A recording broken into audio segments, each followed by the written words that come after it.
धरने को शांतिपूर्वक समाप्त कर दें। आपकी कोई परमिशन नहीं है, कृपया करके इसको यहीं शांतिपूर्वक समाप्त कर दें, अन्यथा आपके खिलाफ लीगल एक्शन लिया जाएगा। जो भी प्रोटेस्टर्स बैरिकेड्स पे चढ़े हैं, आपको सूचित किया जाता है कि आपका कोई भी परमिशन नहीं था, आपके खिलाफ। पटेल का नाम ले रहे हैं, सरदार पटेल के काम नहीं कर रहे हैं। 1 दर्जन काम हमने लिखा है जो अन्याय पे अन्याय किए इन सरकारों ने।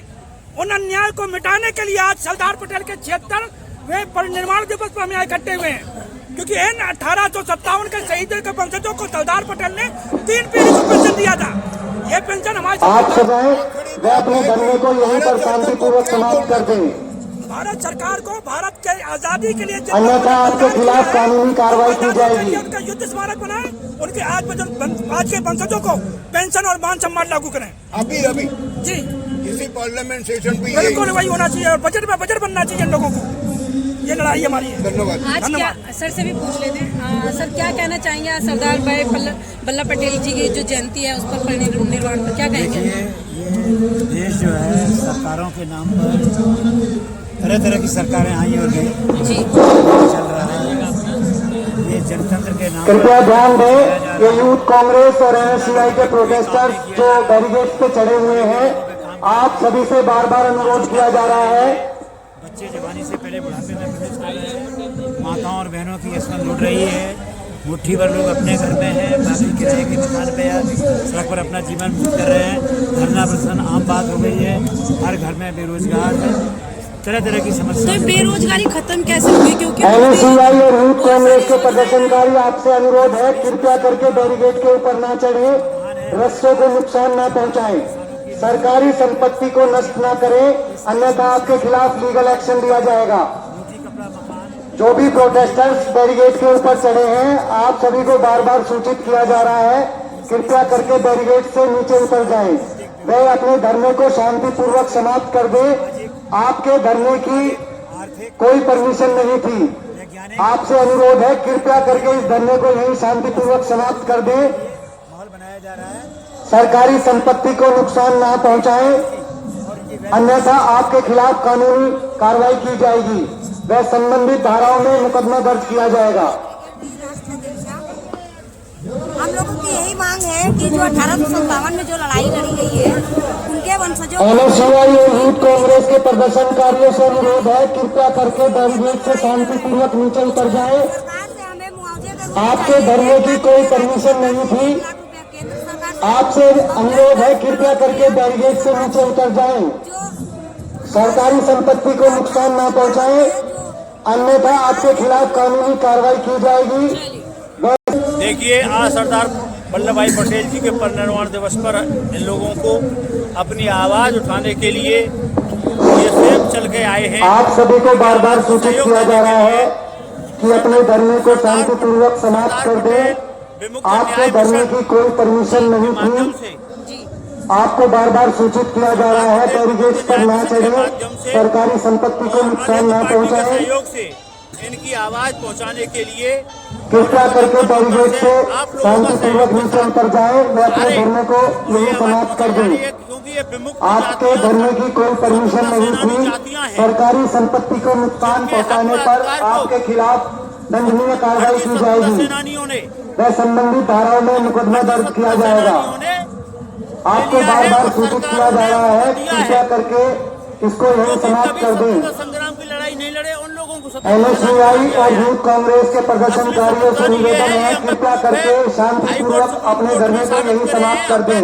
एक दर्जन आपके धरने की कोई परमिशन नहीं थी, आपको सूचित किया जा रहा है, कृपया करके बैरिकेड से शांतिपूर्वक नीचे उतर जाएं, केवल ये कहना है वह सरकारी संपत्ति को नुकसान न पहुंचाएं, अन्यथा आपके खिलाफ कानूनी कार्रवाई की जाएगी, वह संबंधित धाराओं में मुकदमा दर्ज किया जाएगा।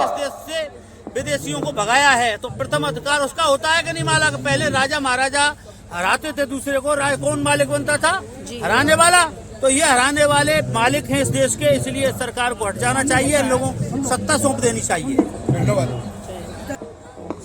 सरकारों से हमेशा इनकी लड़ाई होती रही है जी, चाहे किसी भी देश सरकार में किसी भी विदेशी की हो या देश की सरकार हो, और न्याय के लिए अन्याय के खिलाफ हमेशा लड़ाई होती रही है। सरकार लठ चलाए, बम गिराए, तोप चलाए, ये डरने वाले नहीं हैं। इन्होंने निहत्थे लोगों ने अंग्रेजों को यहाँ से खदेड़ दिया और देश को आज़ाद करा लिया।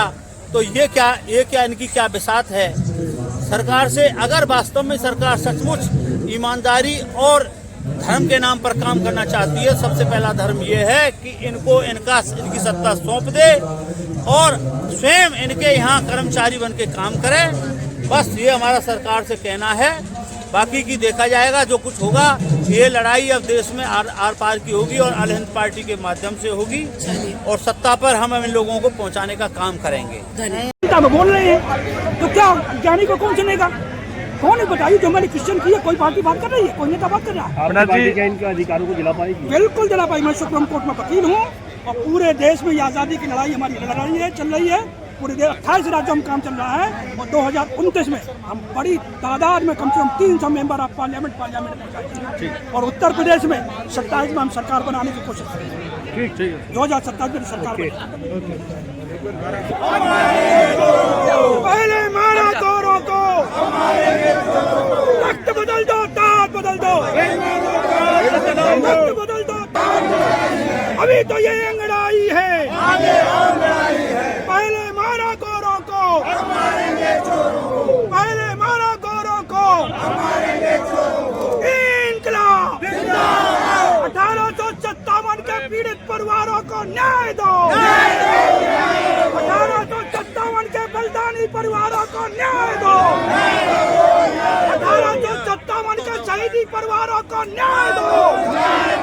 अभी तो ये आवाज स्वतंत्रता सेनानी जातियों की आवाज, स्वतंत्रता सेनानी जातियां जिन्हें हम विमुक्त जनजातियां कह सकते हैं, घुमंतु कह सकते हैं, घुमंतु कह सकते हैं, ये देश के लिए सब कुछ न्यौछावर करने वाले हैं। इसलिए इनकी आवाज कोई नहीं सुन रहा है। अब तक सरकारें गूंगी बहरी रहीं और ये सरकारें तो बिल्कुल सारे रास्ते बंद करके चुप बैठी है और केवल लूट खसोट में लगी है।